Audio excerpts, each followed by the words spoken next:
Hello, everybody. Welcome back to the Blind Press YouTube channel for Monday, April 7th. It is nasty out there. I hope you're staying warm and dry. And now we're going to talk about some tech news. The Nintendo Switch 2 was launched. Well, not launched, but announced. And they are claiming that they didn't factor in Trump's tariffs when it comes to their pricing. So this says Nintendo is Nintendo, and no, they are not pulling a "we hear you, we are reversing course" with its recent hugely controversial pricing of Mario Kart World at $80, with some regions higher than that. Yeah, and if you want to buy the physical copy, it's like $9 or $10, $15 more, I hear. And I think that's kind of stupid. What they should have done is they should have just preloaded Mario Kart World onto the Switch. That would have been a brilliant business model had they just said, "Here's the Nintendo Switch, maybe even price it like $40 more." I wouldn't have even priced it an extra $80 more. I would have been like, "Here's Mario Kart World on the Switch, but the Switch is like $30 more." And you know what? People would buy the Switch just to play Mario Kart World because it's on the Switch. Nintendo is now offering various executives for interviews attempting to justify this, but it's unlikely that many fans are going to be satisfied with what they're saying. Here's Nintendo of America's Vice President of Product and Player Experience, Bill Trinan, speaking with IGN. "I would say it's less about the strategy of pricing Mario Kart World. It's more just when we look at a given game, we just look at what is the experience and what is the content and what's the value," Trinan said. Yeah, but if you are going to, if you want your product to have any kind of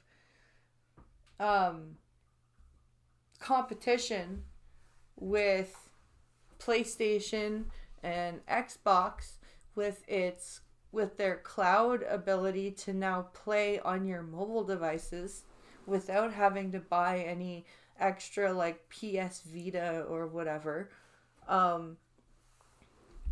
you're looking at, like, it would make more sense to just play or put the game on the game or on the platform.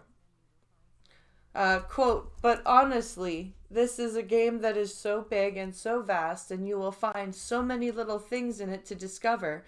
And there are still some other secrets remaining that I think the people end up buying and playing the game, they're going to find this to end up being the richest Mario Kart experience they've ever had."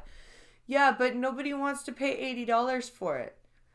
You can say it's as open world and as rich in content as you want, but nobody wants to pay $80 for it. Hell, Astro's Playroom on PS5, the demo version of Astrobot, is almost a full game in itself, and they preloaded it onto the PlayStation for free.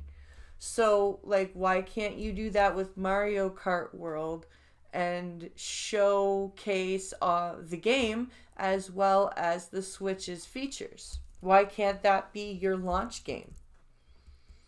This is essentially just saying this is a really big, good game, so we feel like it's worth $80. I mean, yes, obviously we knew that's what they were thinking, but it doesn't answer key questions. How often are they going to deem a game, quote, "good and big" enough for this price? Now that they're doing this, how might it empower a whole slate of other publishers to start doing the same thing with major releases?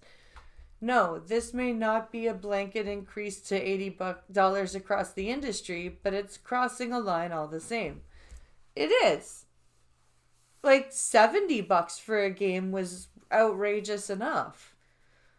Like, I didn't buy Diablo 4 when it was full price. I need to get back on there. And now that there's a new season, I need to get back on there. But and now that I have a new setup and everything, yeah, I need to get back on there. Anyway, that's besides the point. There's no reason for other publishers to not publish at $80 price point. Now that the publisher of and creator of the game platform is going, yeah, we're gonna charge $80 for Mario World. I think that's absolutely ridiculous.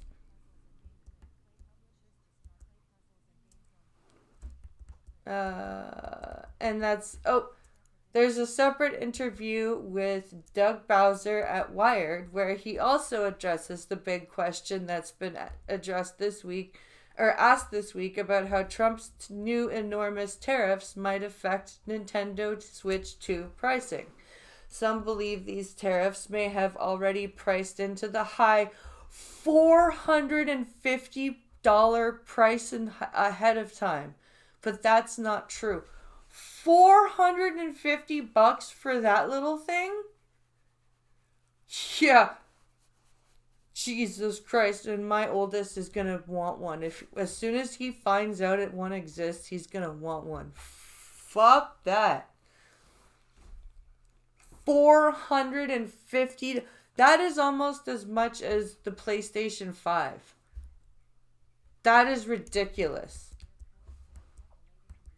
That is absolutely ridiculous.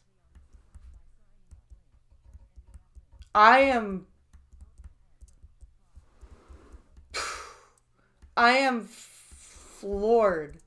Bowser says that the tariffs weren't factored into the pricing before this reveal and says that it is actively assessing the situation, which creates a challenge and it's, quote, something we're going to have to address, end quote.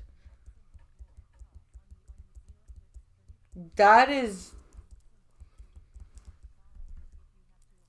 if you have to address that, it likely means one of two things. A, Nintendo takes a larger hit than they were planning to on the Switch 2 profits, loss at the $450 price. Or obviously B, they raised the price of the hardware even further for consumers. Neither are good options. But that's also the situation across countless other industries right now due to how far-reaching these tariffs are and why those like Microsoft and Sony may have to do the same thing. That's true. Nintendo has still not said when pre-orders may go live for the US, postponed because of these tariffs. They say that the release date of June 5th is unchanged, but the longer this goes, the less likely that may be. That is, like I said, this is insane. A $450 price point for the Switch. The Switch 1 was $250. And you know what's funny? I actually guessed that the Switch 2 was going to be around $450. And look, I was right. That's insane. I can't believe that. I was only joking when I said that. But I guess that's actually what's happening. So we have this is and apparently what I heard about the Switch 2 is that there is going to be text to speech support. So that's a good thing. They've finally heard the screams of blind people who want to play Nintendo. But does that mean that things like Mario Kart World will be accessible? No, it doesn't. So we'll have to see. But I just wanted to do this story as, something different, and it interested me, so I thought I would pop this in here. So let me know what you think in the comments below. Like, share, subscribe, and I will see you in the next one.